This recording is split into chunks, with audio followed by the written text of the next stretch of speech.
Hey guys, today I wanted to talk a little bit about the Efteling app. I'm just back from a trip in the Netherlands 2 weeks ago, and I used the app whilst I was there. It was my first visit, so it was kind of my digital companion. I just wanted to go through the good, the bad, some little tips and tricks, and some things that they do really well, and some things that maybe they don't. So just to caveat this, this will be talking predominantly around the iPhone app. Myself and all my children have iPhones, so that's what we used when we were there. I have installed the Android app, had a little poke around. Looks to be pretty much the same.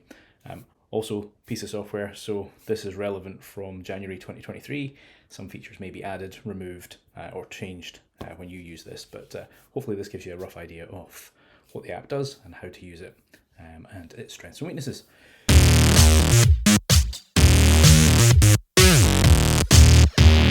So the first thing I wanted to talk about was just using it to navigate the park. Right? Probably the key feature that you're going to use an app for, especially somebody like myself who'd never been to the park before. I didn't know my way around. When you first open the app, you're presented with a nice big map, which is fantastic. Shows you everything you need to know, all the rides, all the restaurants, facilities, etc. And you can filter it by all those things, so you can just see the rides, you can just see the restaurants, you can see the toilets, you can see facilities, and you can favourite things, which I guess before you go it's a good idea to decide, right, these are the rides I want to do, this is the restaurants I want to try, favourite the things you want, and it'll filter that map down to just show the things that you care about, which is very useful. You can view it on the map or you can view it as a list. If you tap into individual things, you will see a little bit more information about them. So if it's a ride, for example, it'll tell you things like height restrictions. It does show on the rides suggested wait times throughout the day, which other parks do as well. So it might give you a guide of it's busy just now, but come back later. There is a feature in there to send a notification if the queue time drops below a certain time limit. So if it is really busy and you say, when this gets to a 20-minute queue, please let me know. That facility is there. We didn't use it because when we were there, we were fortunate that the park was quite quiet, but that functionality is in the app should you need it. From there, you can also ask to see where it is on the map, which is fine, and it will show you the facility, the ride, the restaurant, whatever it is. And it'll obviously show a little blue dot for where you are, but it doesn't tell you how to get from A to B. Hey, future me here. Just to interrupt myself, turns out I'm wrong. The ability to get directions from place A to place B does exist in the app. I just didn't realise it when I was on the park. Turns out if you are on the map and it shows you the thing, you press the little dude in the corner and it'll calculate a route for you. So I stand corrected. You can actually get directions.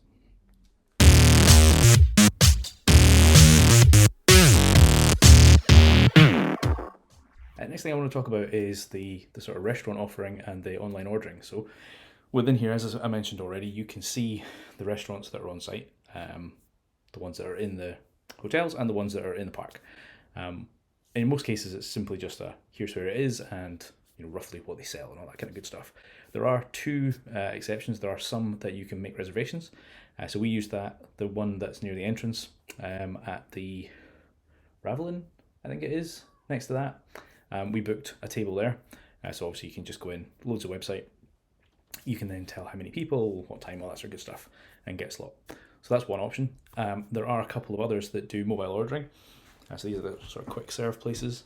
You can go in there, again, kicks you out to your browser. We had some trouble with this. There was, and we did it on a couple of different phones. Sometimes it would open the browser and you just get a blank page.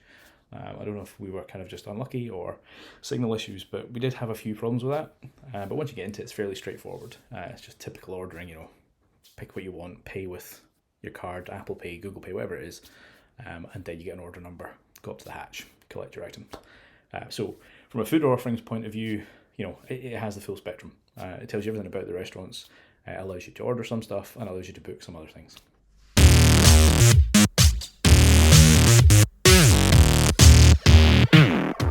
And next, I want to talk about sort of tickets and on-site experience.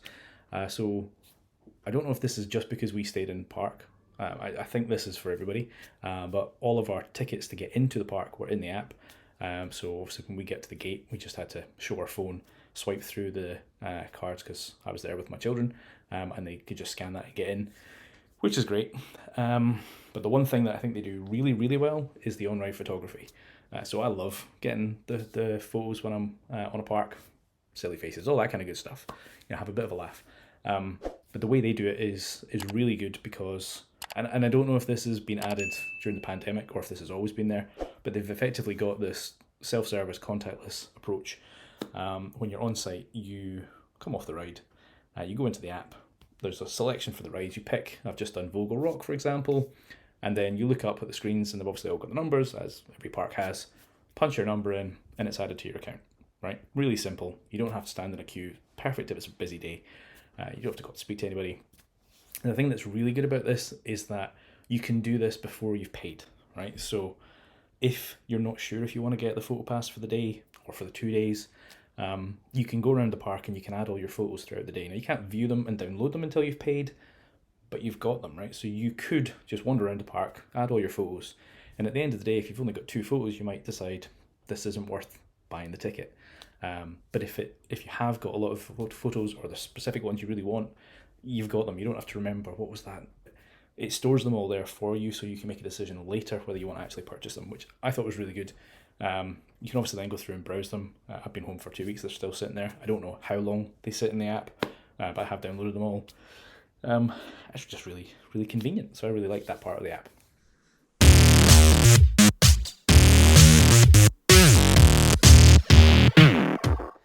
And the other thing for the app is it does have a section dedicated specifically to staying on site. So we stayed in the Lunchland Hotel when we were there, and the app does everything. I mean, it really did everything. You didn't have to speak to anybody, right? We got to the park. By the time we got there, check-in had already passed, as it were, so our room was ready for us. And the app told us, look, you're in room 311 or whatever it was. And if you grant permission for Bluetooth, the app is your key as well. Now, you can go to the reception and get a physical key, as you would expect. But I just installed the app on all my kids' phones, logged in, and effectively any one of us could just walk up to the room, tap our phone at the door, and it unlocks the door. So really, really handy. They did have, in the Lunchland Hotel, they do a kind of pizza delivery service. Now, down in the reception, they've got a kind of touchscreen thing like you would get in a McDonald's or a Burger King. But you can sit in your room with the app, pick your order, hit deliver, and then pay for it. And then half an hour later, the door goes and your food's there. So again, I mean, the key thing is that the app is fully self-service. It is all about just that kind of, if you want to stand in a queue and speak to somebody, fine. There's nothing wrong with that. But if it's a really busy day and you just want to get in, get out, do what you need to do, the app's perfect for that. They've really thought this through, and I think it shows. It's such a well put together app. Has all the features you'd expect, and is just really powerful.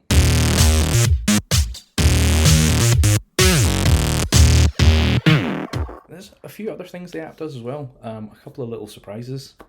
So it's got some basic stuff. So when you're walking around the park, if you've granted it permission for location and all that kind of good stuff, which I would imagine most people will, because you're not going to get the map without the location side of things, then we kept getting notifications for silly little things like kid-related things. Catch the bugs in the app. Just trying to get you more engaged in the app to use it for things. But the one that really kind of blew us away, and nobody I've seen has talked about this in any videos, so I had no knowledge of this going in. I don't know how long this has been a thing, and it's a bit of a kind of quirky situation. We were walking through Fairy Tale Forest, and there's a couple of trees in there that sort of talk away to you. In Dutch, obviously. We're in the Netherlands. But I walked up to one of the trees, and this happened. Excuse me, Grish, if I'm not mistaken, it's your birthday soon. May I ask you to come back on your birthday so I can congratulate you in person? I can't really go anywhere myself, you see. Many thanks, and have a lovely day. Now, you probably heard there, my kids were a little bit taken aback, but how does this know your name? How does it know it's your birthday? How is it even speaking in English? The answer is the app, right?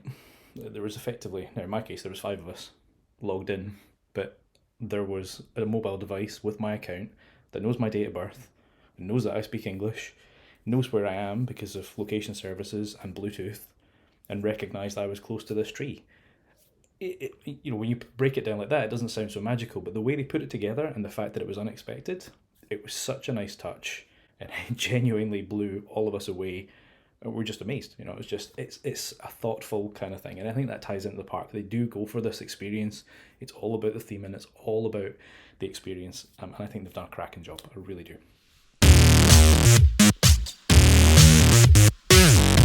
So wrapping up the app then, I think in general, as you've probably got from this video, I was very impressed. They've thought everything through. It's so well put together. It's a nice app to look at, and it's really simple. It's got 3 main tabs: the navigation, your account, and staying on site. So it's not complicated to navigate around and where's this and where's this feature. You'll find everything really easy, and it is really convenient. And unlike some parks, you don't have to be on your phone the whole time, right? So you're not going to have this panic of, oh, I'm going to drain the battery, I'm not going to be able to use my phone. You know, you use it for your ticket to get into the park, you use it for the map, you use it to get your photos, and you maybe use it to grab some lunch.